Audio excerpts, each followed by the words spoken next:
Hey, good morning. Welcome. Good day. Good wherever you are. Good time to be here. Welcome to Korean Natural Farming Office Hours with myself, Drake, and Master Cho sitting here. I've got him finally up. I think I'll just leave him there. It's a better picture than what you would see behind. And yeah, so welcome for May 5th, 2024. I believe that's what they call the 5th of May for some people out there. May the 4th be with you yesterday, right? National Star Wars Day. But May the 5th be with you today. So office hours, hour to ask anything about Korean natural farming, try and fill you in on the depths of what I know, learning from Master Cho, and then also this year, 2024, so far this year, also going over Madaj as, a cheap way to do alternative natural farming. But fire away any questions. Good to see some good people in the house. What's up, y'all? But before we get into it, let's do a little bit of higher wisdom here. And today, biting through, there is an obstacle to the expression of truth. Withdrawal into quietness allows the sage to moderate. Unity has been broken by one who is not being true to proper principles. This may be another, it may be an element in one's own personality, or both. In any case, serious misfortune may result if the appropriate response is not made. The I Ching is very clear about our proper action when confronted with an obstacle of this nature. Withdrawal into contemplation and turning over the matter to the higher power for resolution. This is a time when aggressive action or intervention can only compound the misfortune. Use your strength to clearly separate yourself from incorrectness and realign yourself with the sage. It is always our responsibility to acknowledge where something has gone wrong, but never our right to punish. The administration of justice is the sole province of the deity. The I Ching teaches us to forgive, but not forget. This does not mean one who reveals themselves as inferior today should be regarded as such tomorrow. It means we are wise to pay attention to the waxing and waning of truth in oneself and in others. When truth predominates, we can progress. When it is eclipsed, we are obligated to withdraw and surrender the matter to the sage.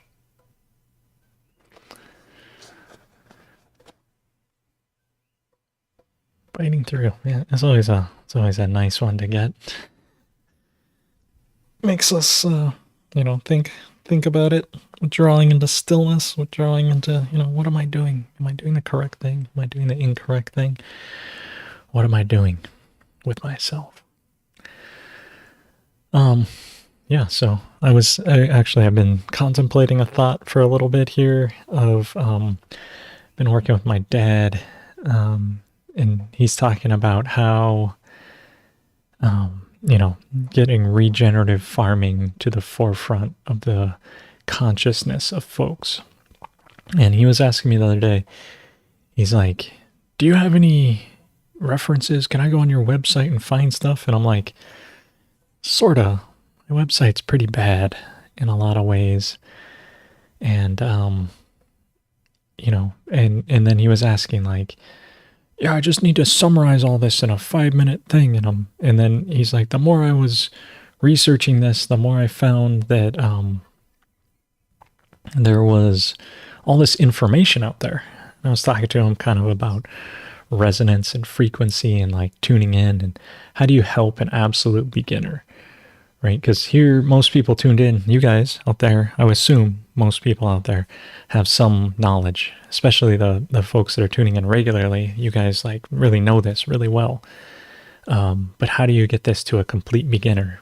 And when I mean complete beginner, I mean someone who doesn't even understand the concept of living soil at all, doesn't even understand regenerative agriculture, and maybe had some run-in with like health issues happen to them. And all of a sudden they think, whoa, maybe it's the food I'm eating. And how to get somebody that has, it's not even never planted a seed before, never grown a garden. And how do you explain to them the importance of regenerative agricultural practices, eating healthy, growing good food, getting into all these things? And, and it's like most my information and things target somebody who already has some knowledge of growing. At least you've planted a seed before, and you're looking, maybe you've used certain products to grow things, and then you're looking to find, something that's regenerative and something that's not going to, be cheap, easy at home. I don't know. I don't know what, maybe you can tell me what attracted you to KNF and what level of experience did you have when you came to Korean natural farming, right? Where you already knew, you're already gardening, and then you found this and you were like, oh, this is so much better and easier. Did you come in as a complete noob thinking like, I don't know anything. I've never even planted a seed, but I want to learn this. I don't know. I mean, I assume there's all kinds of different levels of where we've come here. But understanding this idea of creating some sort of deal for people to like, how do you go with someone who's like never planted a seed but wants to start regenerative farming? And I feel like what my dad was asking was like, how, there's a whole library of things out there, right? There's videos, there's John Kemp, there's Gabe Brown, there's Alan Savory, there's there's hundreds of people out there. You can just go search YouTube and you'll find all these different methods. There's a Johnson Su composting method. There's people that are practicing Jadam that are, maybe good or not good. There are people out there that are doing composting. There's Elaine Ingham. There's the Soil Food Web. There's Masanobu Fukuoka. There's, biodynamic folks. There's all these like thousands of different methods and approaches that do this. And, but do any of those really teach you about regenerative soil and like going from the basis? And it's like, I feel like my dad was asking, it's like, there's a whole library, but he wants to write like an encyclopedia, but in 5 pages. And it's like, I want to just have a quick intro video for people. And I'm like, yeah, but like the corpus of knowledge you have to get into there, to get into things, you have to be, I don't know. It's hard. It's like, how do you take this entire knowledge and put it into this system? And I feel like sometimes with this office hours, I was relating to my wife yesterday. I was like, I think what happens is, it's hard for me to get to each time talk to new people, but you want to bring new people into the fold. But how do you even jump into like this office hours, right? Because most of the folks I see here are tuned in. Like once in a while we get new people, and I'm happy. Like it's great. But most of you folks are fairly advanced into this, and how do you expand and grow this method and address new people, but also keep the older people and the more veteran people engaged? And that's always been one of the struggles. That's why when I did the natural farming meeting in Hilo, I would always every month cover one solution. So we'd meet monthly, and we did it for like 8 years or something. And we'd always cover a solution, because that way it'd give the new people a brand new solution to take home.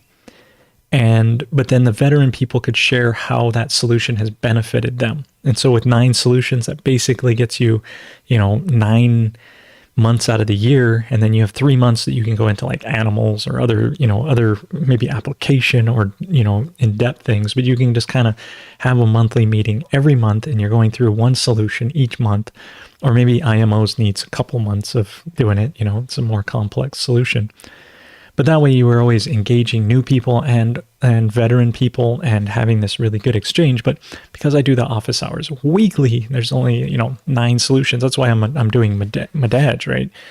Because here it's like, there's only 9 core solutions, but then the Madaj is like this other whole cheap solutions to this. And and because I do a weekly program, it's like, okay, well, I gotta dive deeper into all these other off subjects instead of just one solution each month and keeping it focused. And then sometimes it's like, well, I didn't watch the previous episode, so you don't know the whole history of Madaj up till this point. And it's kind of this thing that's like, how do you take a bite out of this sandwich of natural farming and not be like, well, I got to eat this entire, 10-foot long sandwich before I can understand where you're at today. And I'm like, am I doing myself a service or a disservice? I mean, I really enjoy you folks here, the folks tuned in, and like feel like we're building like something even better, like partnership and like really a solid foundation. But this question of like bringing new folks in and making it availability and approachability and digestibility and understandability and all these things have just been like running through my head of like, man, I'm how do you service those people and how do you bring in this thing where it's like, okay, yeah. And so I think there's some comments here. I haven't really read the comments. I'm sort of reading this, kind of monologuing or whatever. But reading some of the comments is like, yeah, you got to completely understand. Like, you almost have to have a paradigm shift in terms of your understanding, right? Like, you have to understand like the soil's alive and that the food that you commercially are getting is very like not that much nutrients, and that by switching to these regenerative, especially pure KNF methods, you can get this this nutrient cycle going. You can grow nutrient dense food. You can restore the soil. Living soil makes us better, makes us stronger. And these lessons to build up from like zero to getting it. And then to understand that a lot of people are, like maybe they're in a city and stuff and they don't like have access to soil. And it's like, yeah, you can put a couple buckets in your house. You can build a food taco that we've done, they're like, but it's this idea of like empowerment. How do I go from feeling like a victim of the world around me to empowering, to be like, I have all these things and I can do this and I have resources and I can jump into this. And it's like, I don't know. I just, talking to hear, maybe your experience sharing that of how did you get into it? What drew you to it?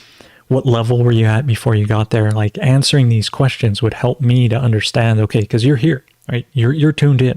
You found the office hours. You're enjoying it, right?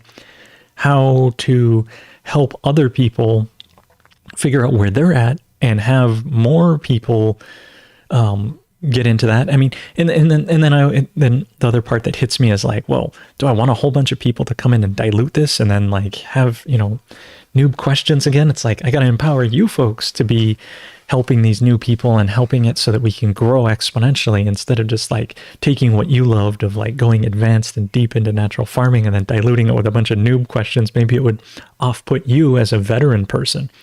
And if you're brand new, hey, welcome, please check it out. And don't think I'm talking down or like it's like a only for veterans type of thing. This is all levels. That's the Pure KNF Foundation, helps me do a weekly broadcast to bring it to all levels. Any question you ask, it's like you see some people on YouTube and it's like they have like a ask me anything once a year.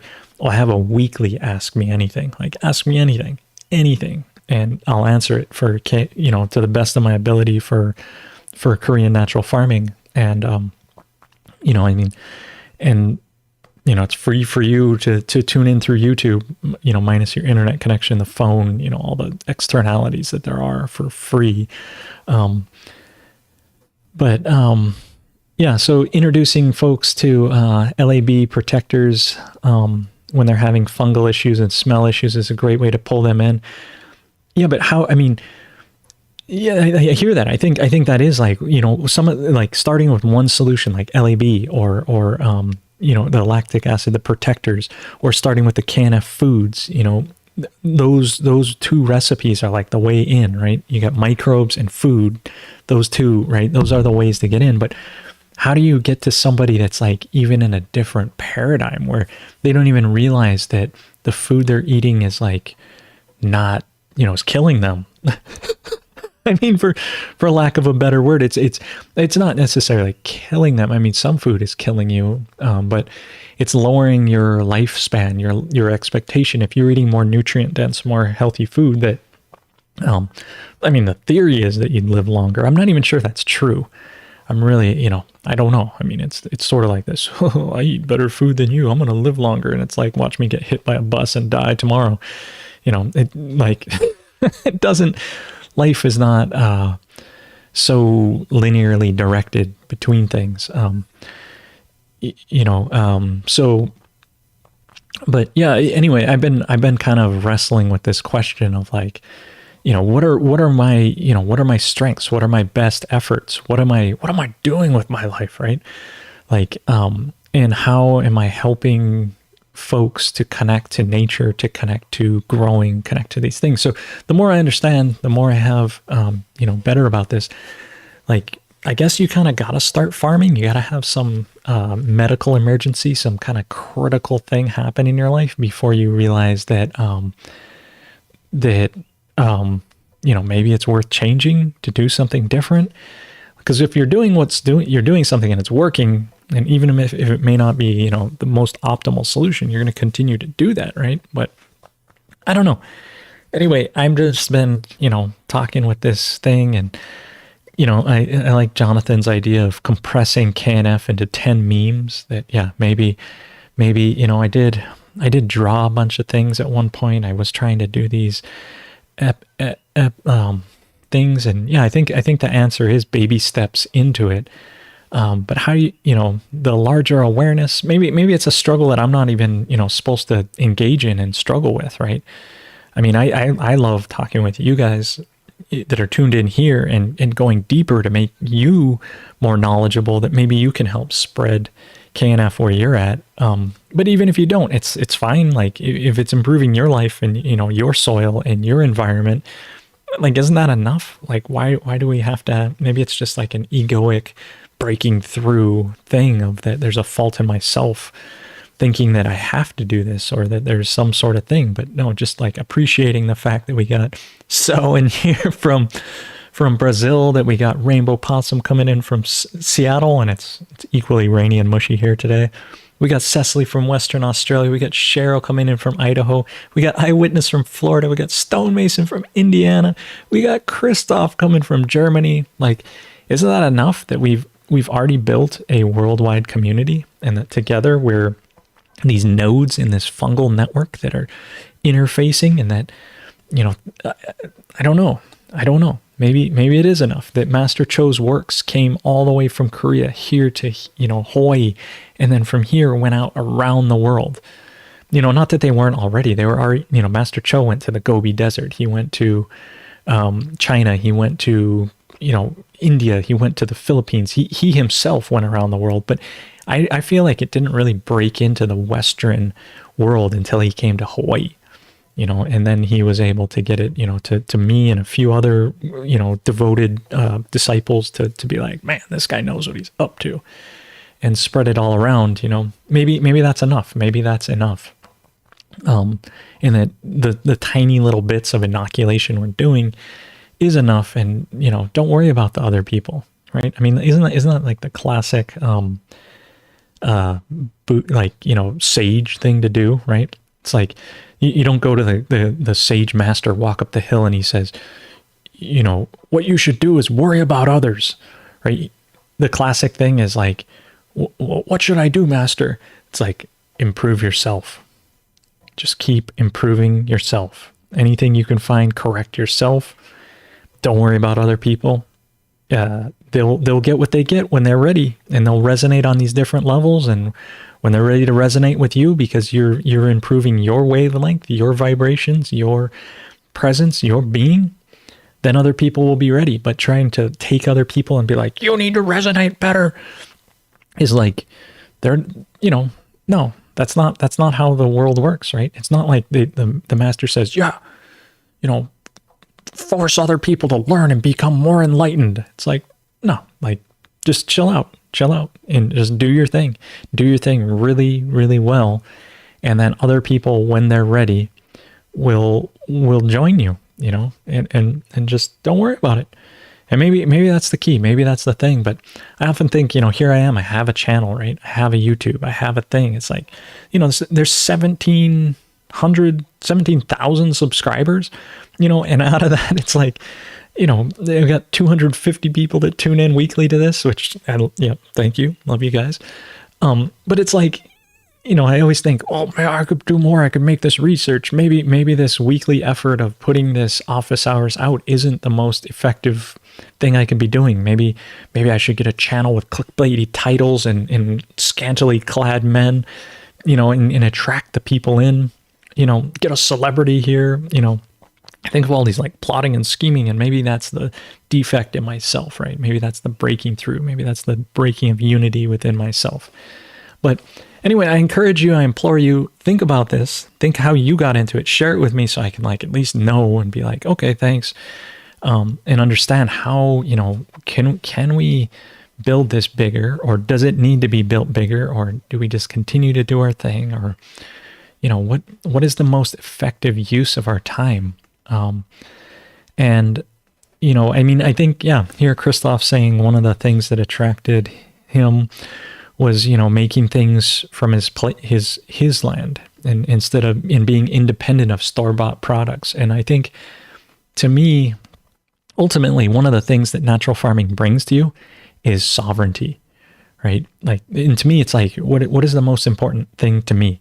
Well, the health of the ocean, right? The health of the ocean. That's the most important thing to me. Second most important thing to me personally is probably my own sovereignty, right? Like, the more sovereign I can be, the more,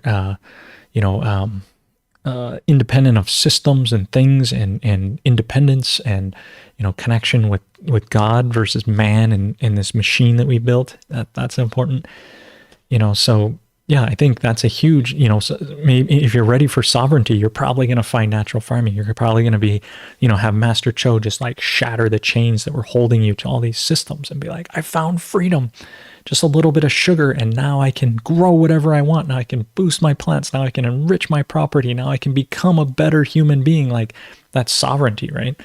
And that's super attractive to me. I you know, freedom, it's like, you know, free mind, free body, free spirit, free all these things, you know, and not like free as in beer, but free as in, what is the other, it's software, they say, like, you know, not like a free product, because I tell you, the more sovereignty you have, the more less freedom you have. But the more in control of your destiny, the more weird you are, right? Like, you know, one of the things that happened to me, you know, get free by having a cow. Now I have infinite butter, cream, yogurt, and a beautiful wife that helps to facilitate those things, right? Because each day I just milk the cow and I move the pasture and I enrich the grass. But, you know, it takes someone to make the yogurt, and thank you, Suze, you know, amazing. Not discounting that, but it's like, yeah, now I'm more free than ever, but I'm more tied to the farm than ever. Can't go on a vacation anymore, right? Can't go anywhere. Can't even visit friends in, you know, just on the other side of the island, because I have to be back every evening to milk the cow, right? So it's like, through this sovereignty, through this freedom, I'm actually more enslaved than ever. And so it's kind of this juxtaposition where it's like, you know, true freedom is actually like incredible amounts of responsibility. So yeah, so thanks for these suggestions here, you know. And if you watch the episode thinking of these things,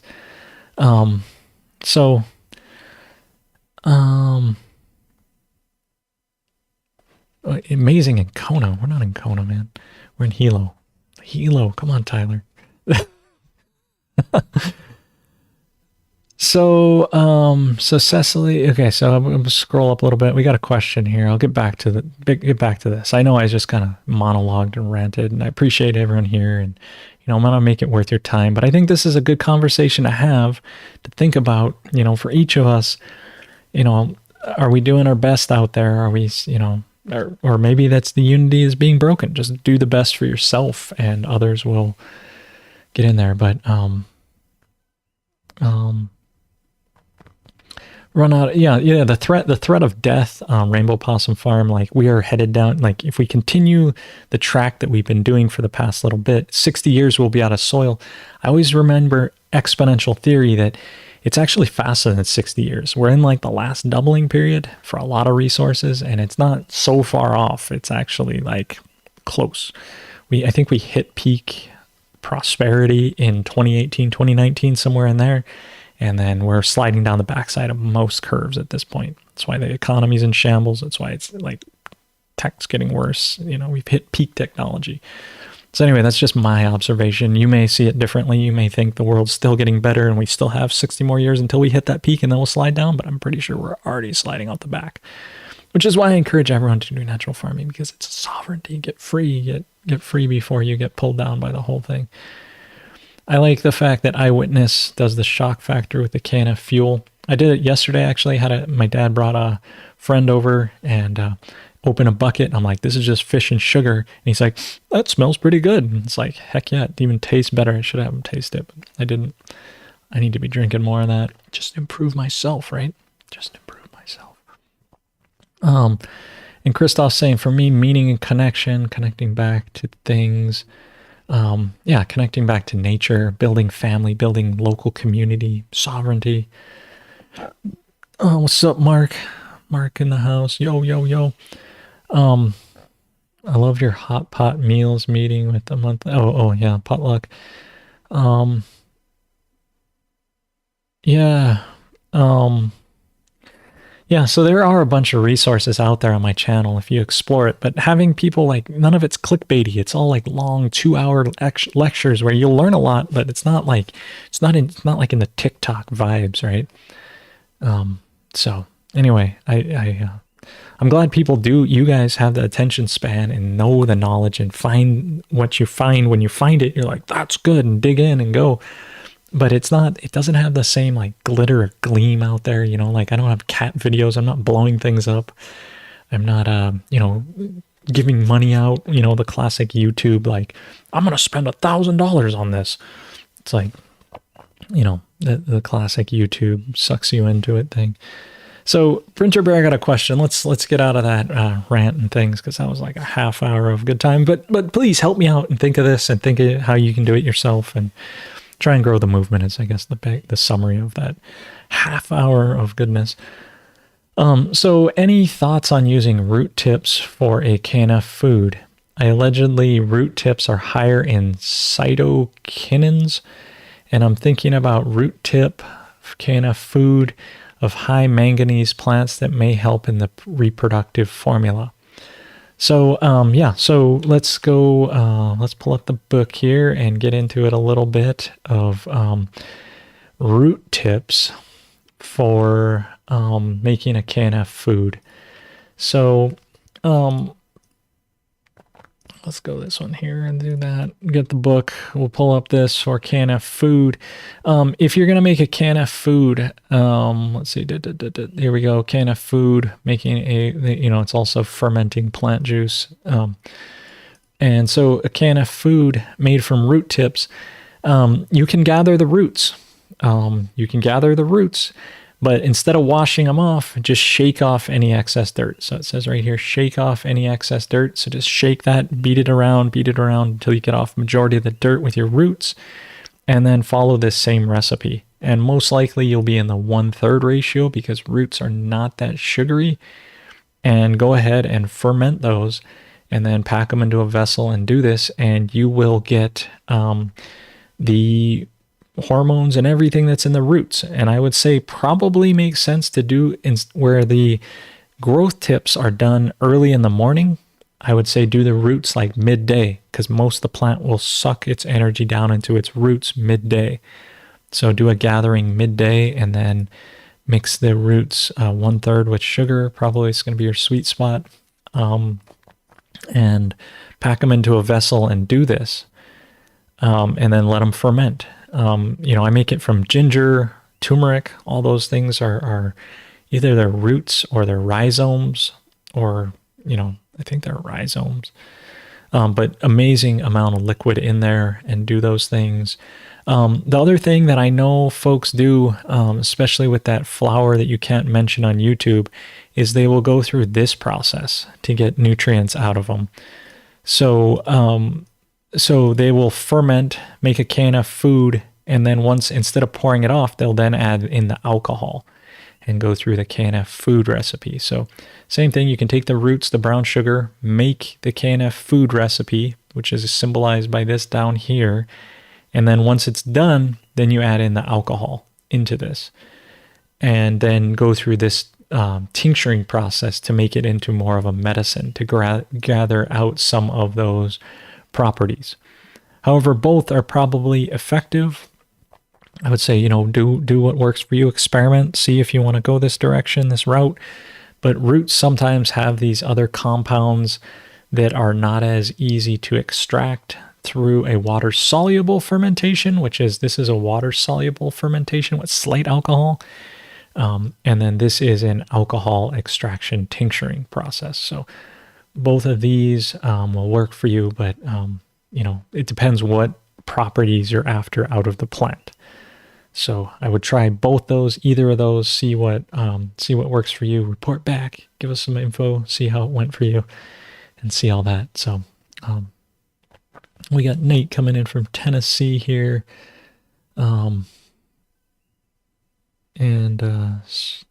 Tough spreading the way here, just showing them by example. They don't want to listen till you show results. Yes. I mean, I think that's also a good thing to do, is instead of trying to attract people, show the results. Be healthy. Maybe have a healthy garden, have, top-notch produce, and people will turn into it. Yeah, you're right, Nate. I mean, that is the ultimate solution.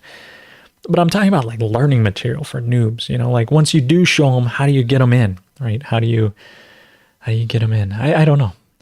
Anyway, so that's what Permaculture and People's book talk about, the downslope of resources and scaling back. Yeah. Mm-hmm. Tune into Nate Hagen's The Great Simplification. KNF is still by far the best practical introduction to natural farming. I'm from a low income, so independence was absolutely key and success for me. Yep. I mean, having something that's affordable, easy. Oh, meant the Big Island. What's up, Tyler? Yeah, no, easy. I love all your early stuff from Hawaiian Sanctuary. Those are all great videos. Yeah, I think they are. They're just long. They're long. You teach.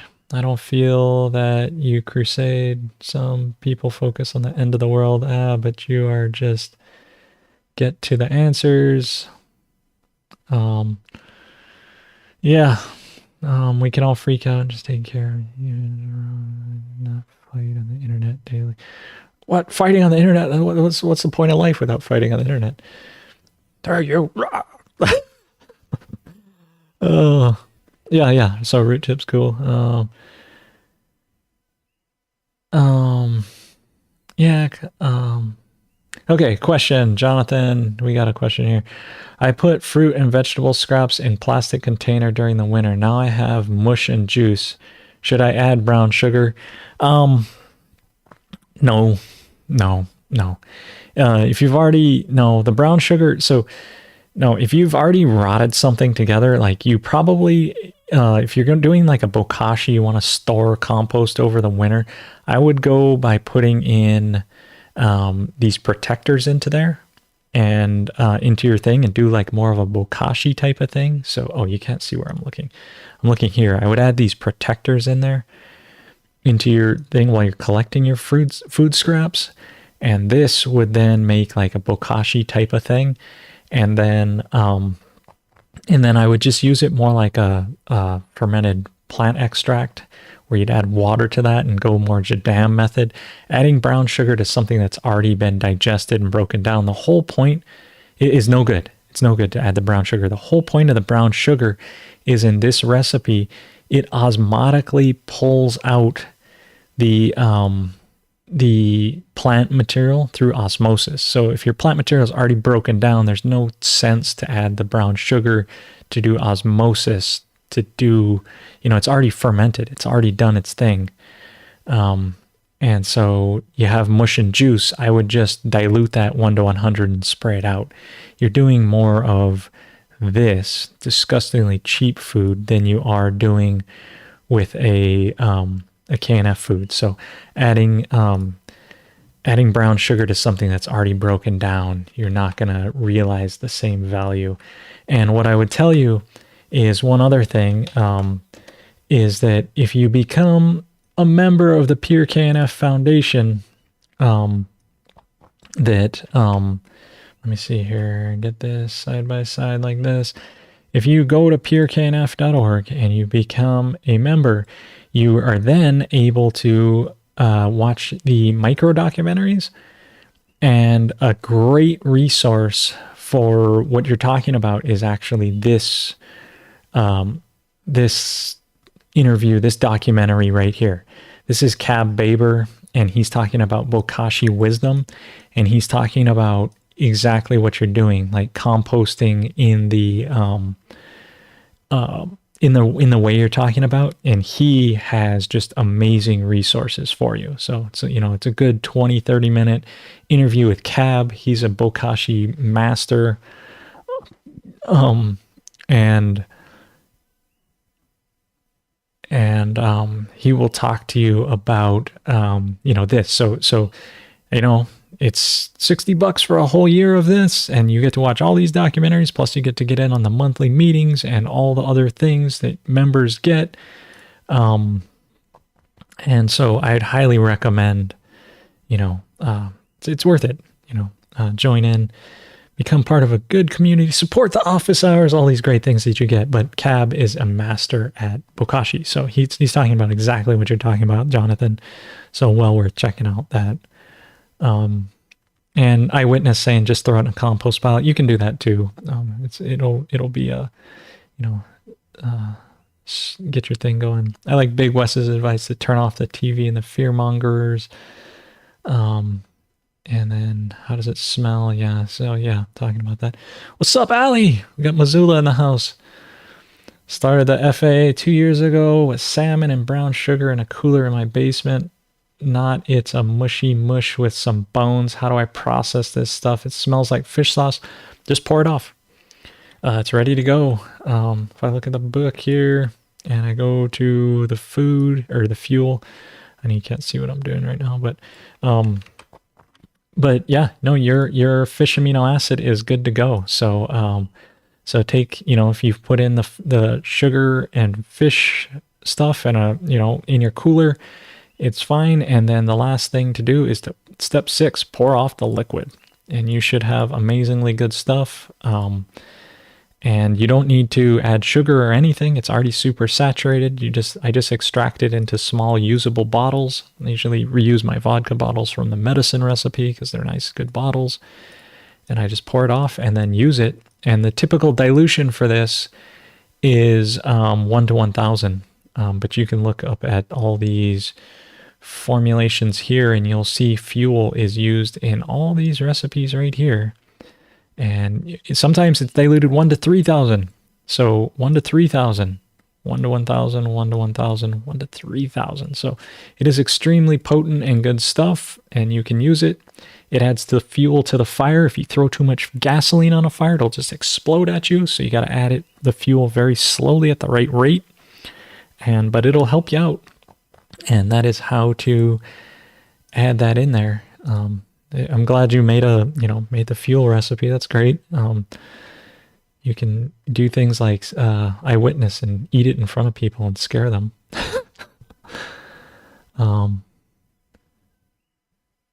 And so, yeah, so I found KNF because I was looking for an easier way to teach people that are looking to learn. When people eat our food and trying our medicine, they usually want to know exactly what we're doing. Yes. So having things you can eat, that shock value, the in search of balance shock value of eating your fertilizers. I think that's super attractive. If you can eat your fertilizer and eat your food, yeah, how can you not be attracted to this farming method? And it produces better and lower costs and higher yields, all these other good side effects. Yeah, so question, I have an IMO2 with several different colored molds. Can I just remove them and use the IMO2? So if you were talking about your storage jars, here, we'll go down here to seed IMO, second step, which people usually call IMO2, which is a preserved seed IMO. So it's the microbes and sugar equally, equal part of seed IMO, equal part of sugar. That's why this scale is balanced, mixed together in a jar or some sort of breathable container that you've stored it in, and you are getting different microbes growing on the surface. That's fine. Sometimes they'll bloom out. Just make sure the smell is not rotten when you're smelling it, and it doesn't smell very putrid. It should smell like koji or some sort of like fermented smell. It should not smell rotten. The only color that I would warn you against is if you have reds.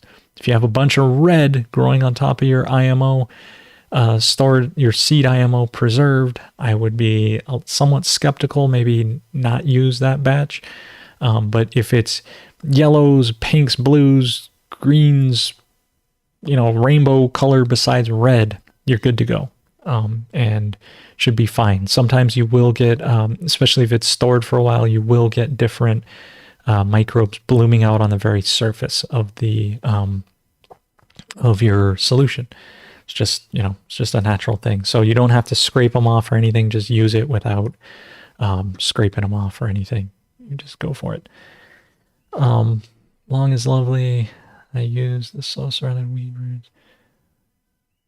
Only black soil. Yes. Cool. So Shadow Racer, what's up? I was watching one of your videos on the KNF medicine on YouTube, and you made it from ginger, garlic, and olena. How much of each do you need to make this? How much of each do I need to make this version of OHN? Just add, well, so first off, if you are using something besides garlic, ginger, licorice, cinnamon, angelica, and in the combo it's not called OHN anymore, just call it your medicine and your indigenous medicine, because that'll confuse it with Master Cho's original version of OHN, and I don't want to dilute his thing. There's a very specific reason he's using those things. Even if you read in the old literature and you're reading on the medicine recipe, this old book here, and you will see my handwritten note on the medicine saying, where is it? Somewhere in here, you'll see my handwritten note somewhere that you can use turmeric in place of ginger. That's my handwritten note. It's don't take that to be like good, because this was based off. I took a lot of these notes when I was listening to Gil, and he'll say different things, but try not to demean or undermine Master Cho's recipes, but you just use it. Basically, if I was to look at my book here, and we'll go to the book, and we'll go to the medicine place. We'll look at that, and you could just add one of these. So one of these going in where you have a garlic, a ginger, a licorice, a cinnamon, 2 angelicas. You could also add in a turmeric as well into this. So you'd need as much as equal parts of these other things to add in, and you could get, different benefits from the turmeric. There's whole reasons to use turmeric. There's reasons not to, and it's a good. I think it's a pretty much good thing to add on the side as well into there. So you would have a seventh ingredient going into here. But yeah, so. Anyway, I try not to, I want to teach you good things, and then I also don't want to undermine Master Cho and his original teachings because they're great. So hopefully that clarifies it. If it doesn't, sorry. Subsido, we got West Africa in the house, Senegal, yo. Um, so Bonds, what's up, Bonds? Yo, we got Portland in the house. Um, what do day and night temps need to be at to do an IMO rice collection? Um, it's best collecting your IMOs are best in spring, so now about time, and um, but the key is just to get more insulative layers on top of your IMO. If it's getting really cold at night, just putting enough duff and leaves and other things you can scrape from around the area and cover your area, you can make it even better. There is if I go so just insulate it better, or put even like a sleeping bag over it, like, or layer something on top. If I do go to my YouTube channel here, let's see if I can find it relatively quickly. But if you watch a YouTube video, oh man, how the heck would I even find this? I'm gonna go to my videos here and see. It is where they're doing it in Korea, and it's not just our thing. Well, here's one recipe. I'll pull this video up of a way to do it, and then they're actually doing this in Korea. Trying to look through here, and it's all in Korean. Which is why I don't think I can search for it that easy. But they show, basically they're doing it in a cold environment. Korea is as cold as it is up in Portland. Shoot, am I getting close to it? Oh, it's hard to find things live. It's hard to find things in general. YouTube's not necessarily the best thing to find things quickly or easily. Let's see. Oh man, because it's all in Korean. Is that no? Man, there's so many videos too. You could just go through here for days. Oh, here it is. Yeah, here it is. Cool. I found it. So, oh gosh. Last time I played this, I got copyrighted.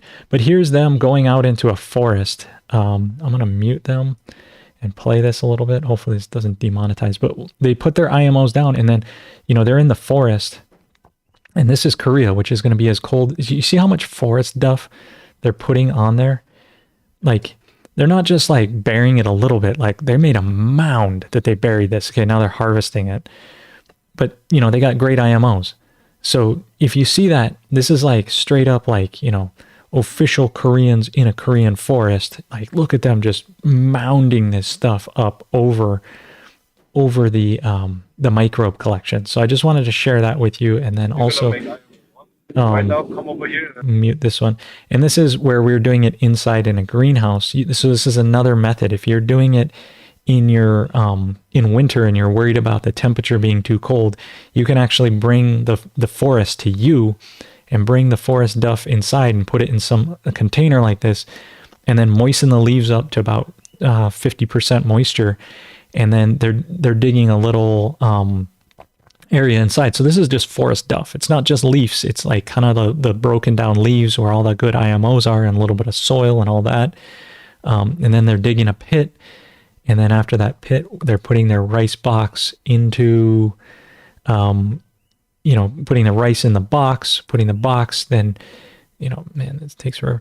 And then putting, a cover on that, and then putting it down into the area and then covering it up.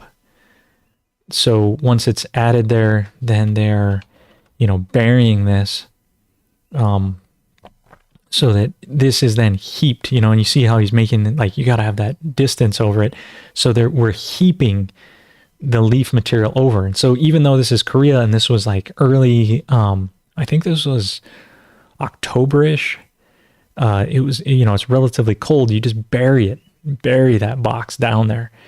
And so you're not burying it with like plastic to cut off air, but you're burying it with like this aerobic stuff. And the deeper you bury it, the more insulative it is to the cold. So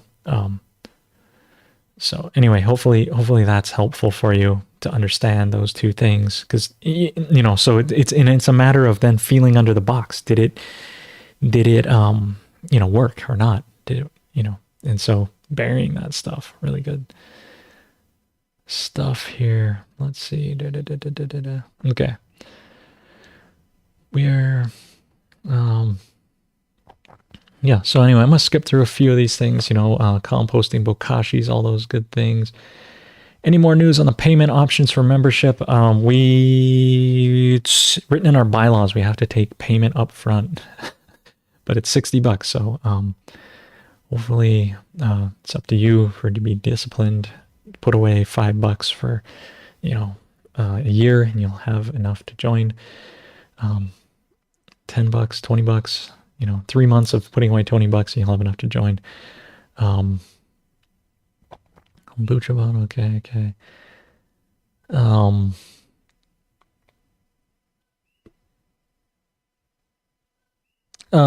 So Tyler's asking, he has some chicks hatching currently in the incubators. Have I ever had to intervene after it's been more than 24 hours from the start of them trying to unzip? So if a chicken is not going to easily break out of its shell, it's usually weak and it's going to die anyway. So there's no point in helping them out of the shell. It's just chicken raising, hatching chickens is a pretty brutal process, in that you have a fair amount of chickens that, sometimes they'll have chickens born with their intestines on the outside, or sometimes they won't break out of their shell, but you cannot help them out of the shell because they're probably going to die anyway. It's just they're a weak chicken. If they didn't have enough strength to get out of their own shell, you can't help them. So you'll hear them peeping in there, and if they don't get out after 12 hours or so, they're probably not going to make it. Even if you helped them out, they're probably going to die within the next bit of time. It's just how it is. You can talk, that's straight from Master Cho. You can talk, someone asked him that question. He said, if they don't make it out of their own shell, they're probably not going to live. And he's, he doesn't have a solution for that. Besides, making sure that the hens are healthy when they're laying the eggs.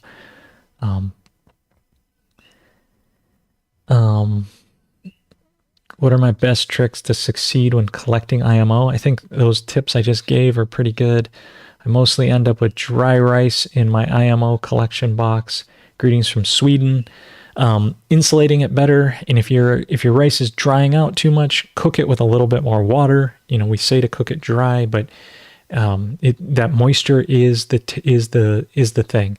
And I just want to show you real quick here on these thumbnails this was suggesting. Look at this IMO that got suggested here. This one, oh gosh, someone made an IMO 1 video, and they're saying to collect this. This is not the IMO you're looking for. This is an anaerobic. I would give this like a D- collection here. This is not the IMO you're looking for. Let's go back to this one here and go to the Koreans and look at the IMO they collected. This is the IMO they collected. This is the IMO you're looking for. So when you just see a random person on YouTube suggesting that this is the IMO you're looking for, oh gosh, watch out. And there's, and if you're just going to put it on the surface like this and cover it with a cage and not bury it with leaves, your mileage will vary. I know this guy's popular, but this is not the world's best method here. And so this way, look how beautiful their IMOs are. This is exactly what you're looking for. So just be careful, these are not the microbes you're looking for. So the more popular this gets, the more people that try, teach that don't have necessarily rogue regenerative. So this is somebody that, is tertiarily taught. And no offense against him, but man, that is not the IMO. Why would you make that your thumbnail? You're like promulgating bad data to people. So anyway, and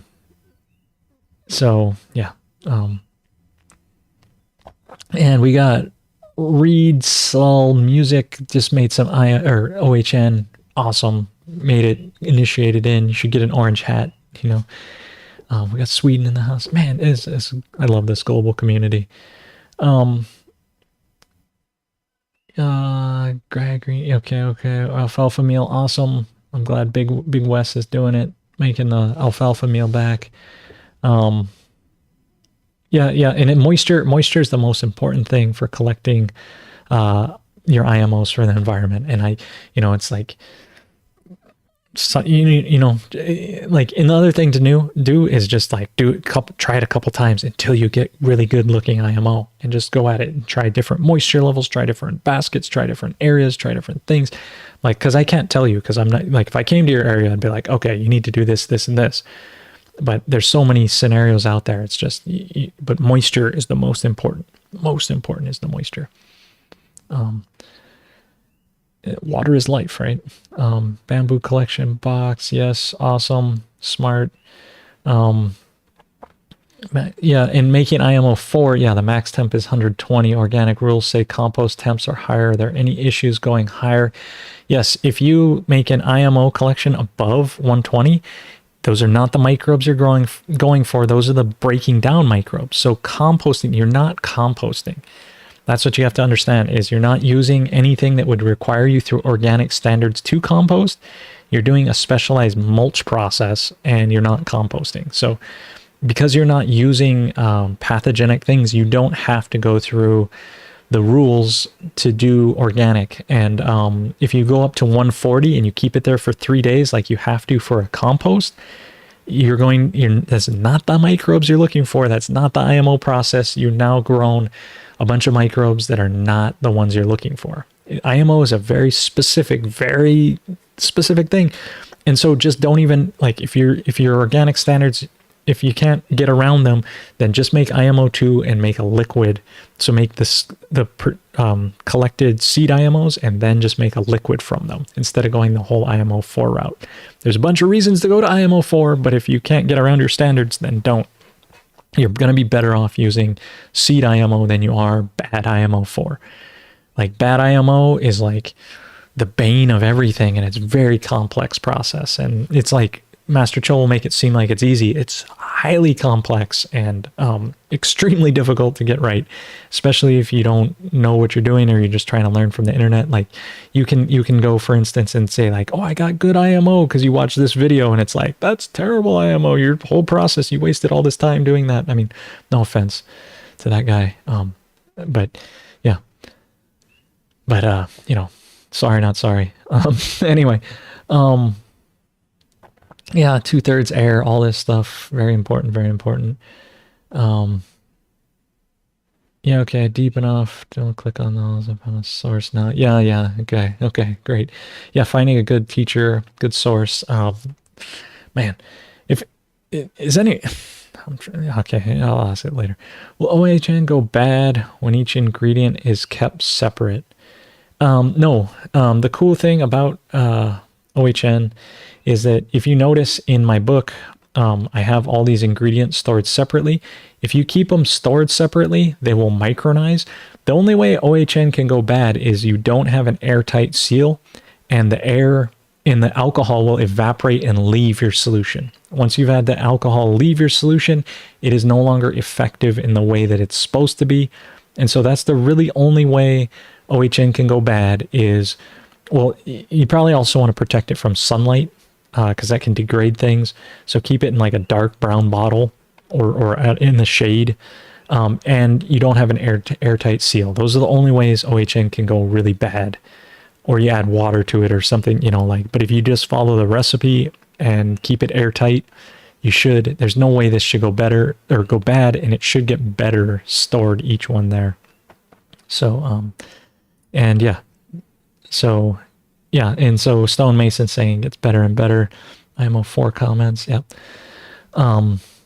So Ray, you found that the same weekend in California in coal grow storehouses before. Yeah. Yeah, okay. Like over 7 years old. No, OHN should be better and better. 7-year-old OHN. Well, number one, you need to do more KNF, man. Get out there, spray it, use it more. Drink it, but no, 7-year-old OHN should be fine. It's just like an old whiskey. They'll have like 20, 40-year-old whiskeys that you can drink. They should be better and better, smoother and smoother. Yeah, better barrier from the wind. Burying your collection. I always recommend burying your collection, putting it under, some areas.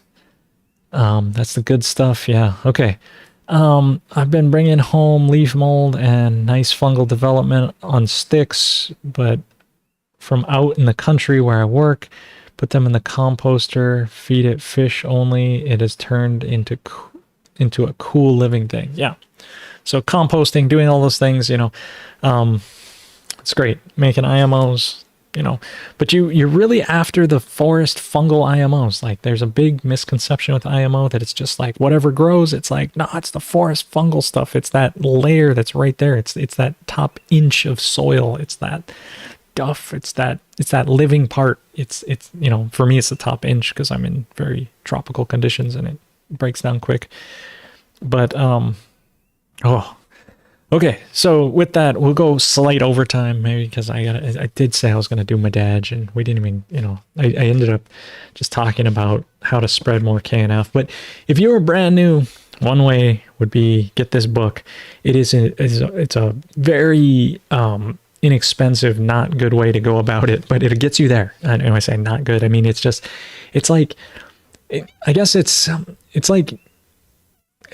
It's good. It's just not like this guy good. This guy, his method's just like prime superior, but these are easy, simple, can start. So, and if you're struggling with the IMOs and stuff, you can just go and in fact, I'm just going to use my book to get into the Medaj today, but just, bring it down here. I don't know. We may have already covered this, but, we'll go through it that, maybe not.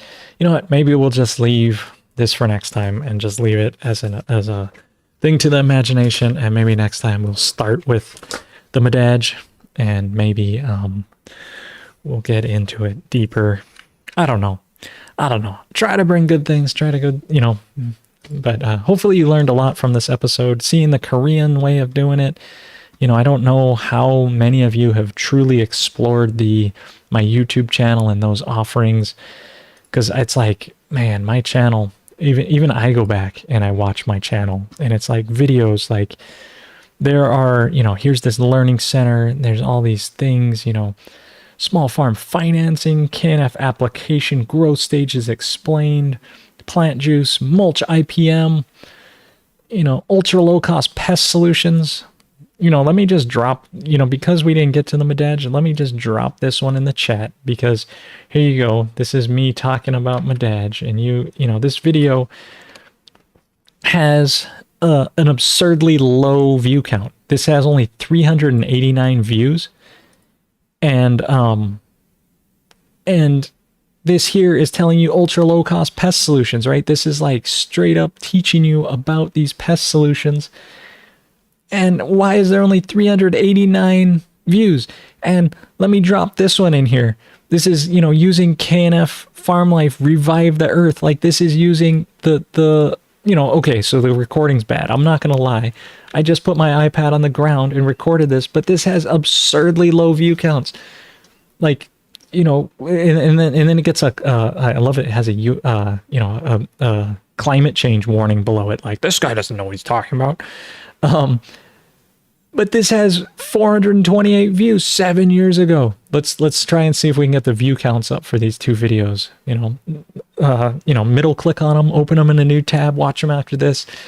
Because I didn't get to Medaj this day, but at least I can share these two resources where I've already talked about it. And this is our monthly meetings, right? I would go and do these at the monthly meetings and share these things and talk about it. All right, 389 views, that's ghetto, right? Come on, let's see. Did the view count go up? On or refresh this? Did anyone else? It's still 389. Who's not watching this right now? Come on, what are you doing? But anyway, I'm gonna come back to these videos. I'm gonna keep this tab open. We're gonna see, did the view count go up? We're gonna start next episode with this. Did the view count go up on this video? Did anyone watch it? Do we care? Have we shared this? Have we liked? Have we subscribed? Gently press that like button. People always tell you to smash it, but let's just press it gently. Anyway, I don't know. I mean, I agree they're terrible recordings, but it's like, man, just, anyway, there's tons. Like, you can go to this channel and be like, oh my gosh, there's so much information. Maybe that's one of the problems. There's so much information, but you can go listen to people do peer-reviewed studies on this in Korea. You can listen to, you know, me going through these waste digesters, going to an old pear farm. Man, you could, you know, how's this one? A sustainable food panel, only 121 views. Me talking about sustainability, 93 views. Like, man, I can't believe I had such, you know, dedication. Oh, this one's good. This one has 977 views. That one's okay there. Part 9 of a series. It's interesting, and Mark was talking about these ones of the getting started with IMO and natural farming. These ones actually, maybe it's because the title's better, but these ones actually, there's part 6 here coming down. Ooh, and then there's Jadam and Hilo. You can get a full lecture. 300. Oh, so how's this one? 387 views for a complete Jadam lecture. 1 hour and 43 minutes of seeing the man himself, Young Song Cho. Only 387 views. There's only 387 people out there that have watched more than 30 seconds of this video. But there is this one here, getting closer. This one here, this one has 37,000 views, right? So this is the Hawaiian Sanctuary one that Mark was talking about. And you can see these here, you know, Pure KNF getting started with IMO natural farming, 37,000 views, right? So a few of my videos actually have been watched, you know, significantly. And some people have watched this entire series. Raise your hand if you have, you know, drop in the comments below, bro, or sister, or, you know, non-binary folks, you know, like, you know, anyway, so anyway,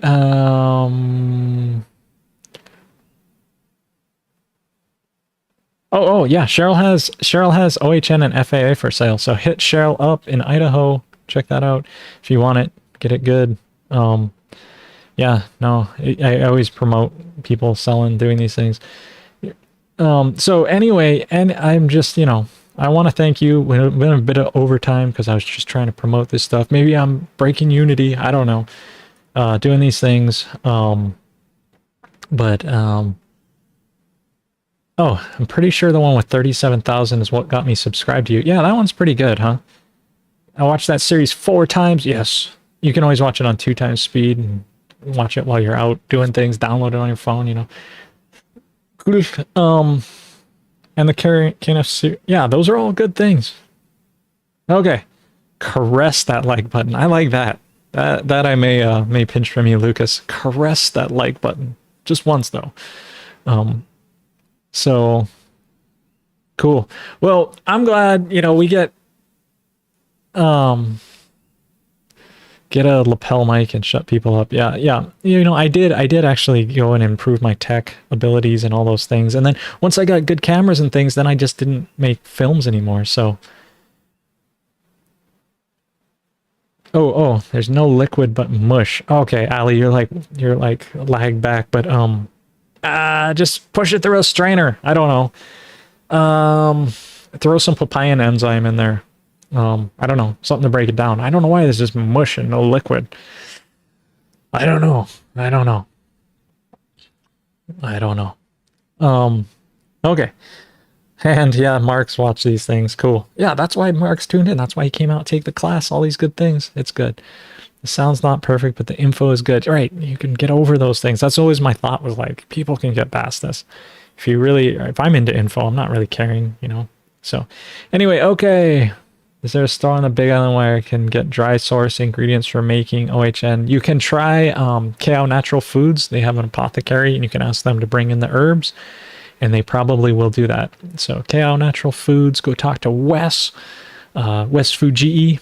My classmate was Jessica Fujii, so you can mention, oh, how's Jess doing? Oh, yeah. Oh, Wes, you get the kind, Angelica. I like some, eh? Make sure you get that good kind, not the kind with poison, eh? Okay, Wes, shoot, see you later. I'm not sure he's still working there, but he was the original guy that made that store. Wes Fujii. Shout out to Wes Fujii. Anyway, when you live Big Island your whole life, bro. Okay, anyway, I'm going to get out of here before I get banned, and thanks for tuning in. I'll see you next week, because I'm not going to Maui. I was supposed to go to Maui. It's got pushed back to June, so I'm not going to Maui next week. Yay! I'll be here doing this, hanging out. No, and there's no dumb questions. 3D artists are welcome. I am a computer programmer myself. I am a I have a BS in CS. So there's no dumb questions, and there's no turning into the true 3D artist, which is the soil and the earth. No worries, man. Everyone's welcome. I want to make sure everyone feels good, and I'm the even if I'm breaking through and breaking unity, and I hope that I am inviting and more people want to join, and I'm never condescending, even though sometimes it may come off that way. It's through the internet, right? It's hard. You can't feel my good vibes, man. So anyway, thanks for tuning in. Thanks for being there. Next Sunday, tune in and become a member of the Pure KNF thing, because we got Stephen Cornett coming to talk to us, not at this, but at the 2 p.m. meeting, not the 9 a.m. meeting. And that's only for members. So pureknf.com. Thanks for supporting this, making it happen, being part of the world, making things great. Cool. All right. Thanks. Okay, I gotta go before we just continue and go for another 15 minutes. It's the office hour and 15 minutes. Okay, I gotta get out of here. Go. Run away. Oh, really slowly. Okay, cool. See ya.